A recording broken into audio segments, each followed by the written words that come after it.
Montana This Morning continues on Montana's News Leader. President Trump vows to defy subpoena requests by House Democrats. I'm Natalie Brand in Washington with details of the escalating battles between the White House and Congress. I'm Emma Hamilton reporting in Bozeman with details about the community poll that will be released for Bozeman Gallatin High School's mascot and colors. Yesterday, we told you about a letter of no confidence coming from two unions protecting firefighters and police here in Bozeman. I'm Cody Boyer. Today, the county is responding back.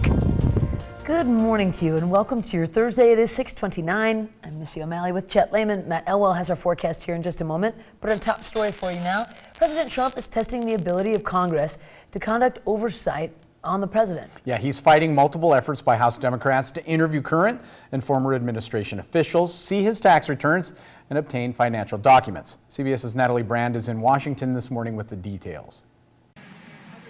Well, the subpoena is ridiculous. President Trump is stonewalling Democratic efforts to investigate him. Look, these aren't like impartial people. He's vowing to defy subpoenas issued by House Democrats. I say it's enough. Get back to infrastructure, get back to cutting taxes, get back to lowering drug prices. The White House is trying to block at least 3 top officials from cooperating with lawmakers on issues including security clearances, the 2020 census, and the Mueller report. After 2 years, we'd be finished with it. The Judiciary Committee subpoenaed former White House counsel Don McGahn, who was cited more than 150 times by special counsel Robert Mueller. Executive privilege is on the table. That's his right. In the wake of the Mueller report, Democrats are divided over impeachment. Some say they should focus right now on their oversight duties. The role of dictator. House Oversight Chairman Elijah Cummings accuses the president of a, quote, massive, unprecedented, and growing pattern of obstruction. It's impossible to make the president accountable if we cannot have access to information. The president has also sued Cummings to keep his financial records a secret. And Natalie Brand, CBS News, Washington. Now, last night, CNN and AFP reported that Deutsche Bank, a company that has done millions of dollars in business with the Trump organization, has started turning over President Trump's financial documents to the New York State Attorney General. As you would always say, a lot more to follow on this story. And Matt joins us now.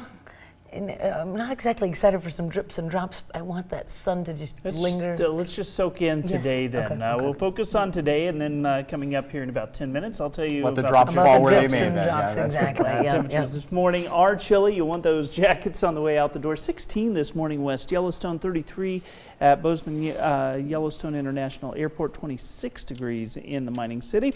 Bozeman planner calling for clouds to move in. Temperatures into the mid to upper 50s, low 60s in a few areas, but the clouds will be building. We are setting the stage for a wet Friday, and we're probably going to see some snow by Sunday. We'll break it all down in just a few minutes. We probably could have used some of those drips and drops yesterday for sure. Our next story here. A wildfire along Frontage Road in Manhattan late yesterday afternoon brought a response from fire departments all across the valley. Yeah, and less of that wind. It happened along the frontage road near the interstate and for a while threatened one home. Blaze also closed the road for about 2 hours while fire crews worked. Montana Highway Patrol says the blaze was sparked by a passing train stretched for some 3 miles along frontage road. Length of the fire is why so many units were called out to fight it. Though most of the road reopened by 5:30 last night, there was a small portion that remained closed for another hour while crews mopped up and monitored the blaze. Fortunately, no one was hurt, no buildings were lost. And the Bozeman School District's High School Transition Committee met last night to review the results from the student and staff poll for Bozeman Gallatin High School's mascot and colors. The committee was able to narrow down the list from those results. Yeah, MTN's Emma Hamilton has the latest this morning from the meeting. It was a long conversation here at Bozeman High's library to determine which mascot options and color combinations will go out on the next poll. The transition committee, which is made up of parents, teachers, school administrators, and students, was able to narrow down the list of 24 mascots and 11 color combinations to 5 mascot options and 4 color combinations for the next poll.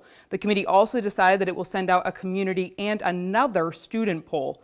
One thing that was continually stressed amongst the group was focusing on what the students want for this decision. The mascot options are raptors, Osprey, Rams, Mountaineers, and Timberwolves. The color combination options are black and light blue, black and royal blue, black and silver, and lastly, orange and gray.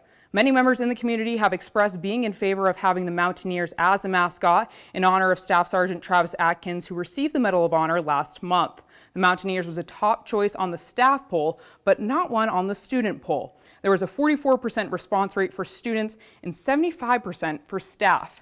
Now, we will keep you updated as we learn more about the details for that community poll. Reporting in Bozeman, Emma Hamilton, MTN News. Now, the committee is hoping to bring a recommendation to the school board by the May 13th board meeting. And Butte police have made an arrest in a connection with a stabbing incident last month that left 3 people injured. Police arrested 27-year-old Zachariah Mickens about 8 o'clock on Wednesday morning. He is accused of stabbing 3 people outside a convenience store in Butte back on March 26th. All 3 victims were treated and released for their injuries. Mickens faces 3 felony accounts of assault with a weapon and does remain in jail. 6:35 now. On Tuesday, we reported that 2 unions representing Bozeman firefighters and police sent county administrator a letter. That's right. Yesterday, the county administrator fired back with a letter of his own to the city of Bozeman. MTN's Cody Boyer has the latest on what words were strongly said in that letter. To take the steps that we've taken is a pretty big deal. It's an issue that, according to firefighter and Local 613 Union President Brian Carroll, is felt by both fire crews and police. If it's felt by them, he says the community must feel it even further. Our issue is not with the dispatchers themselves. They're doing a phenomenal job, and we believe the same system that we've lost confidence in has failed them as well. Carroll adds that the system needs an improvement. It has failed. The system has failed. And here we are still having significant issues with call times, how quickly we're being notified. County Administrator Jim Dorr responded with this, a letter to Bozeman City Manager Andrea Surratt. In part, he wrote, quote, "It is inappropriate for city unions to make management demands of Gallatin County, and I will not engage our employees in this issue." He also wrote, quote, "Consistent public and erroneous complaining by City of Bozeman employees because their perceived needs are not being elevated above those of all users on the system is counterproductive and short-sighted." Interim 911 Director Jim Anderson, who is also a captain at the Gallatin County Sheriff's Office, says it's a tough job, yet it needs to be done right with the right technology. Multitasking, it's de-escalation, it's problem solving and all on the fly, and as soon as I hang up the phone it starts all over again. Anderson says the last 18 months have been productive. The center has installed new monitoring systems on all radio sites. There are also 5 new dispatchers in training, working with 10 others working full-time. We're trying to create a positive culture of helping and working together towards this common goal of standing up this 911 center and making it strong. He says there are also other plans in the works, a goal that he says will prove the dispatch center is doing what it should, helping to save lives at a moment's notice. You know, it's small and it's slow, but you can see improvement in here every day. It just starts getting better and better. In Bozeman, Cody Boyer, MTN News. Now, the union set a response deadline for this Friday, saying if it doesn't get answers, that the members could reconvene to discuss what to do next. 6:37 now. We're going to head to the mining city in Butte. The recent hiring of a firefighter has caused some controversy. MTN's John Amy tells us how a Butte commissioner is seeking a review of the county's hiring policy. A Butte commissioner wants the county to review its hiring policy after a recent appointment of a Butte firefighter was stained with controversy. I have asked Chief Executive Palmer and Chief Jeff Miller to hold off on the confirmation until we vet this process, and I hope they do. Butte Chief Executive Dave Palmer approved the appointment of a firefighter candidate earlier this year, despite not being a top-rated candidate in the pool.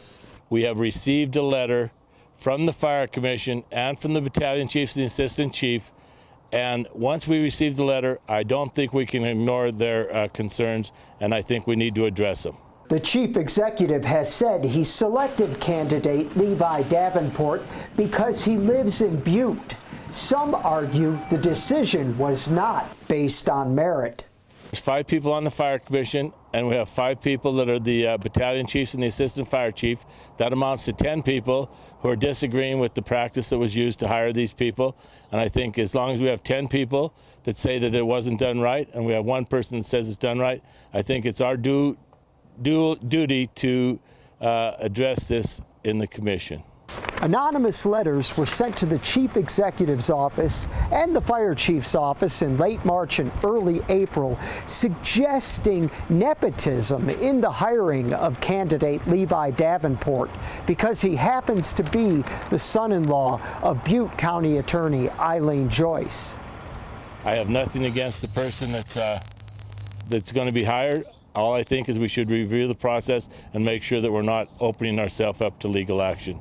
The chief executive is expected to ask the commissioners to confirm his firefighter choice at the regular meeting on May 1st.